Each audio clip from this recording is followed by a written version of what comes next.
নমস্কার বন্ধুরা, দিয়ান food and লাইফস্টাইলে সবাইকে স্বাগত। আমার আজকের রেসিপি মাটন কিমা পোলাও।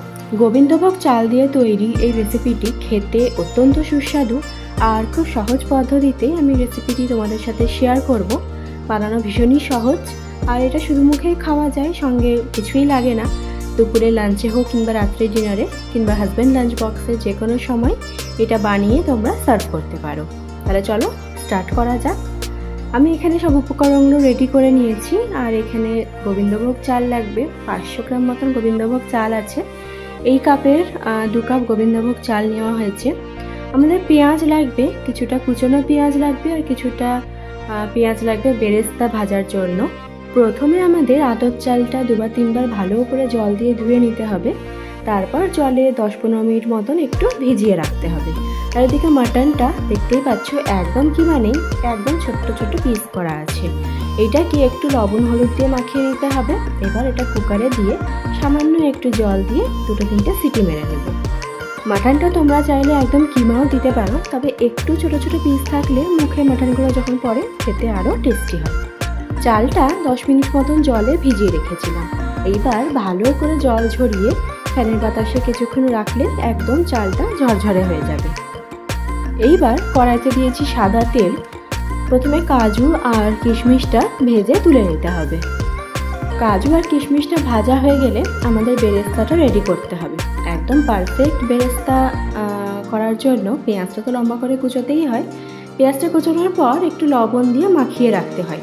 তারপর ভাজার সময় ভালো করে জলটা বেরোয়, যেহেতু লবণ দিয়ে মাখানো ছিল একটু জল ছাড়ে, ভালো করে জলটা চিপে তেলের মধ্যে ছেড়ে দিতে হবে। একটু নাড়াচাড়া করে ভালো করে ভাজলে পেঁয়াজ একদম ঝরঝরে থাকে, নিয়ে যায় না।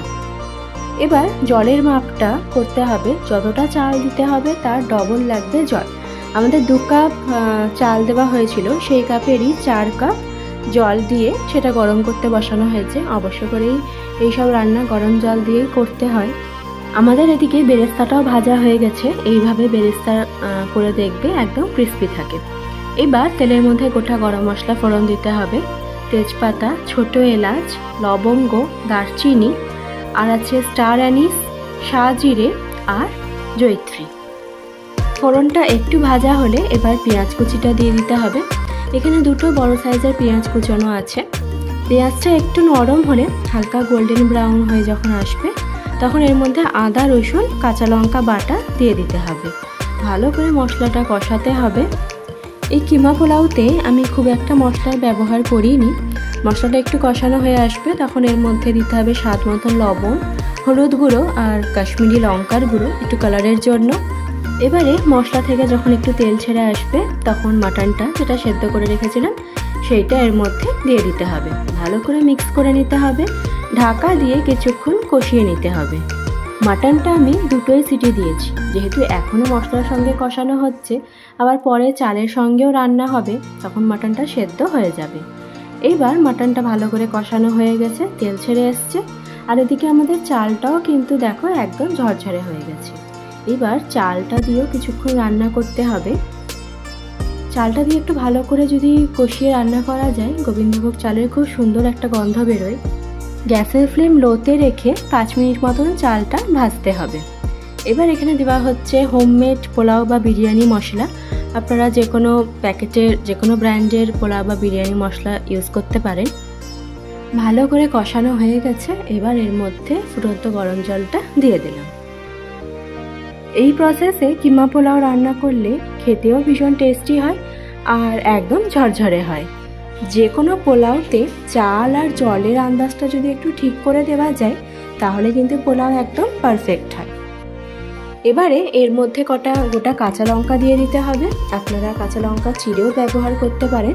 কাঁচা লঙ্কা একটু বেশি পরিমাণে দিলে কিন্তু সেন্টটা ভালো হয়। ভাজা কাজু আর কিশমিশ দিয়ে এবার ঢাকা দিয়ে 5 মিনিট মতন রান্না করতে হবে। গ্যাসের ফ্লেম কিন্তু অবশ্যই লোতে রাখতে হবে। 5 মিনিট পর ঢাকা খুলে ওপর দিয়ে 1 চামচ মতন ঘি আর একটু চিনি দিয়ে ভালো করে মিশিয়ে নিতে হবে। এবার গ্যাসের ফ্লেমটা বন্ধ করে দিতে হবে। ও হ্যাঁ, অবশ্য করে ওপর দিয়ে আর একটু বেরেস্তা দিয়ে দিতে হবে। কিছুটা বেরেস্তা এখন মেশানো হলো আর কিছুটা বেরেস্তা আমরা যখন প্লেটিং করব তখন মেশাবো। ভালো করে সব কিছু একটু মিক্স করে নিতে হবে। তো দেখতেই পাচ্ছ চালটা হালকা একটু জল জল আছে, এরকম অবস্থাতে গ্যাসের ফ্লেমটা বন্ধ করে দিতে হবে। ঢাকা দিয়ে মোটামুটি আধ ঘন্টা মতন স্ট্যান্ডিং টাইমে রাখতে হবে, তাহলে কিন্তু একদম ঝরঝরে হয়ে যাবে। আর খুব বেশি নাড়াচাড়া করার দরকার নেই, তাহলে কিন্তু চালগুলো ভেঙে ভেঙে যাবে। আমাদের কিমা পোলাও রেডি। চালটা কিন্তু একদম সুন্দর সেদ্ধ হয়েছে, আর একটুও চালটা ভাঙেও নি বা গলেও যায়নি। পরিবেশনের সময় ওপর দিয়ে একটু বেরেস্তা দিয়ে দিতে হবে। আর এটা তোমরা স্যালাড কিংবা রায়তা যে কোনো কিছুর সাথেই সার্ভ করতে পারো। আবার এটা শুধু মুখেও কিন্তু খেতে খুব সুন্দর লাগে। তাহলে আজকের এই পদ্ধতিতে তোমরা অবশ্য করেই মাটন কিমা পোলাও ট্রাই করবে। আশা করি ভালো লাগবে, আর কেমন লাগলো অবশ্য করে কমেন্টে জানাবে। আজকের ভিডিও এখানেই শেষ করছি, দেখা হবে নেক্সট ভিডিওতে। সবাই ভালো থাকবে।